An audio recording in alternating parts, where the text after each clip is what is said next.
Yaxshi keldingiz masalan. Uydagilar yaxshimi? Xush kelibsiz. Rahmat. O'zingizlar yaxshimisizlar? Alhamdulillah. Qizingizsiz, yaxshi o'tiribsiz, rahmat. Shu siz qulchilikka keldim. O'g'lim sizni qizingizga juda ko'yni bor ekan. Qizingizni ham ko'yni bor, bir-birini yoqtirib qopti. Shu uchun qulchilikka keldim, endi bering deb. Qizim ham aytganday bo'lib turuvdi. Hayronman, boshim qotgan meni ham. Endi yo'q demaysiz. Xudo xolisi bir-birida ko'yni bo'lgandan keyin uyog'ini qo'yavering. Hammasi biz o'zimiz qilib olamiz. Hali yoshda opa.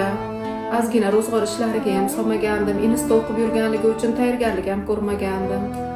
Mayli, xavotir olmang. O'zim surishtirib keldim. O'zini o'zim o'rgatib olaman. Qizim hozir ketib qoladi Instadan ko'rganingiz ma'qul.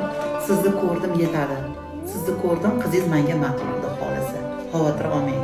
Postdan kelganingizga bilmabman, kelganingizda ham uzr chop qo'ying. Voy, ovora bo'lmang.